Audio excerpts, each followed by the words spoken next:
So ayun mga kababayan, no? Luzon, Visayas, and Republic of Mindanao Province of China, niligong ang Davao City. So speaking of Davao City po mga kababayan, meron po tayong ibalita ngayon na kung saan isa sa mga taga Davao na walang iba kundi si Bato, no, si Senador Bato de la Rosa, ang kanyang sinasakyang helicopter ay bumagsak. No?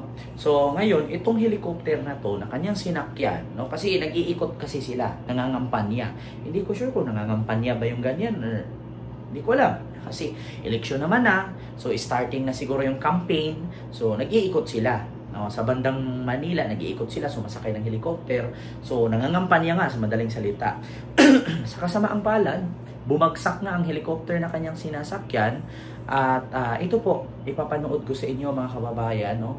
Patay ang isang tao matapos bumagsak ang pinapalipad niyang chopper sa Gimba, Nueva Ecija.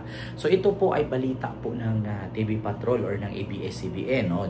February 2, 2025. Bumagsak po ang helicopter. So ito po ipapanood ko sa inyo. Actually, reactionan po natin ha. Hindi natin siya ituloy-tuloy kasi makapiright tayo. Nakausli pa ang bahagi ng helicopter na bumagsak sa sapa sa Gimba, Nueva Ecija pasado alas 5 Sabado ng hapon.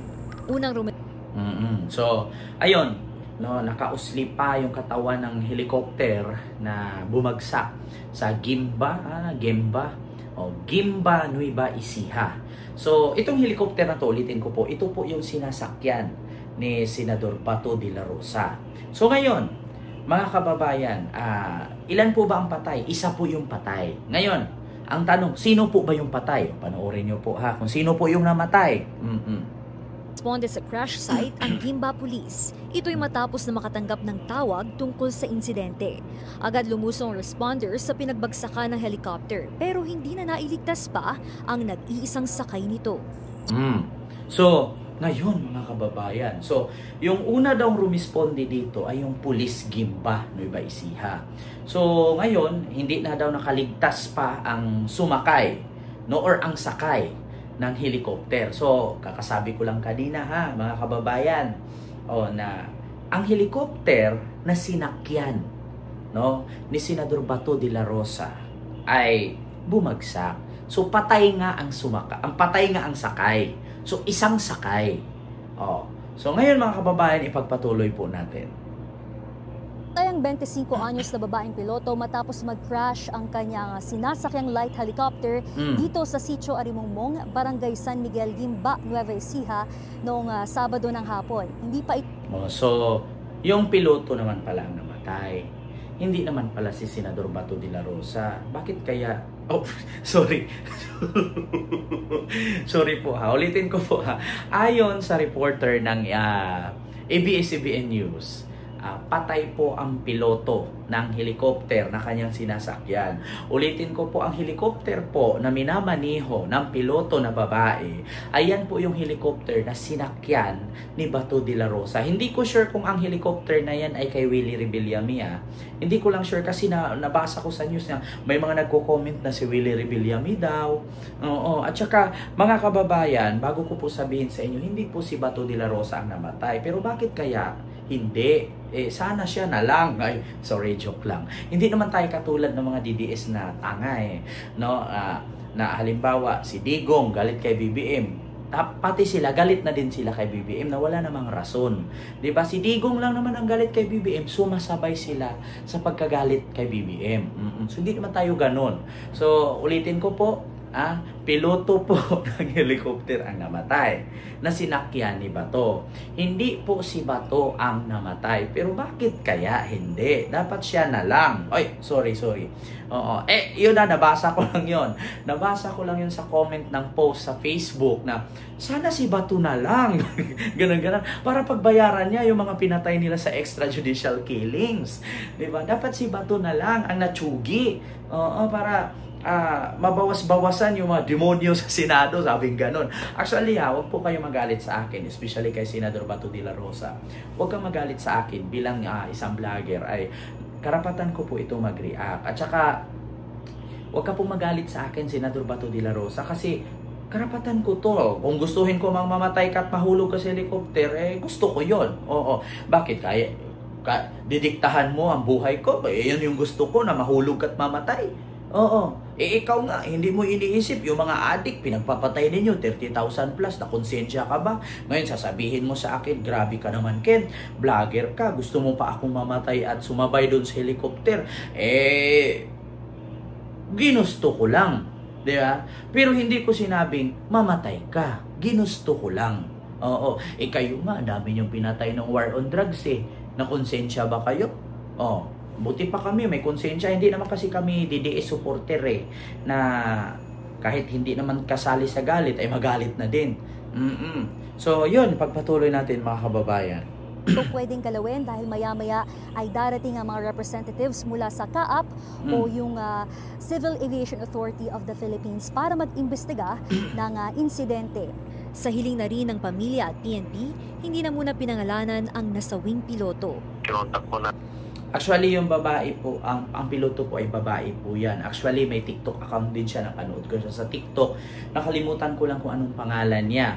At meron pa nga nag-comment, totoo ba kay Willie Rebillame yung helicopter, ganyan-ganyan. So, wala akong sure. Nagtatanong lang, pakicomment po.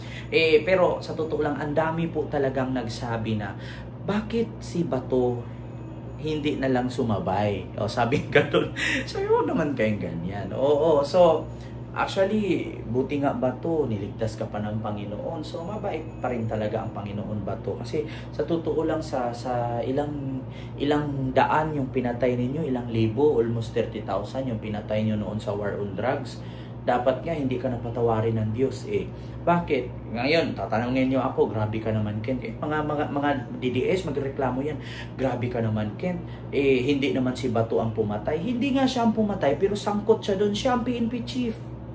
Oo, hindi naman papatayin ng mga pulis yun Di ba? Kung hindi utos ng pulis, pinakataas na pulis, sino ba ang pinakataas doon? Sino ba ang chief doon? Si Bato. Oo. So ngayon mga kababayan, yun lang po ang aking vlog, no? Ipinarating ko lang sa inyo. Bagkus nag-post naman din po si Mr. Clean, si Bato, sorry para kasing si Mr. Clean pintab ng noo.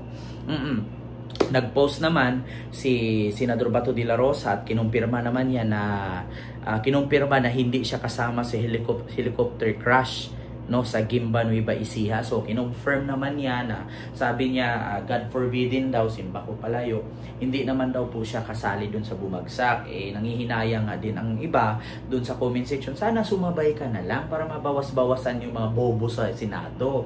Oo, kasi tignan mo, kung bumagsak yung helicopter at sumabay ka, di kakantahan ka ngayon ng Bayang Magiliw. Siyempre, pulis ka noon, senador ka pa ngayon. So, siyempre, ilibing ka sa libingan ng mga bayani. So, ikaw ngayon yung kakantahan ng Bayang Magiliw, namatay si Bato. Di ba? Edi sana ngayon Bato, yung sinabi mo na pakantahin mo ng 1,000 beses na Bayang Magiliw, yung mga Pilipinong nakipag-collaborate or kumampi sa ICC, di sana ikaw sana ngayon kakantahan ng 100 milyong Pilipino ng Bayang Magiliw niyan, hindi lang 10,000 o 1,000 beses. 100 milyon ang kakanta sa iyo ng Bayang Magiliw. Kung sumabay ka doon sa bumagsak, dapat mag-thank you ka sa Panginoon. Magmisa ka sa Quiapo. Senador Bato, magpadasal ka doon na sana sa sunod lipad mo ay hindi bumagsak ang helicopter na sasakyan mo. Oo, pero actually mga kababayan, mabait pa rin talaga ang Panginoon na kahit gaano kasama yung tao ay nililigtas pa rin niya. Oo, so yun lang nga mga kababayan, yung aking reaction vlog ngayon. Kaklaruhin ko lang po, yung helicopter na sinakyan ni Bato na bumagsak, hindi po siya kasabay doon. Yung piloto lang, nakababa na po siya ng Baguio bago ito pumunta ng Nueva Ecija. So yun lamang po mga kababayan. Huwag kalimutan mag-like, mag-share, mag-subscribe at i-follow ako sa aking Facebook page, TikTok account, and dito sa ating YouTube channel. Maraming salamat. And kay Ma'am Ami Campbell, maraming salamat Ma'am Ami Campbell. Thank you so much po. Alam mo na po yun.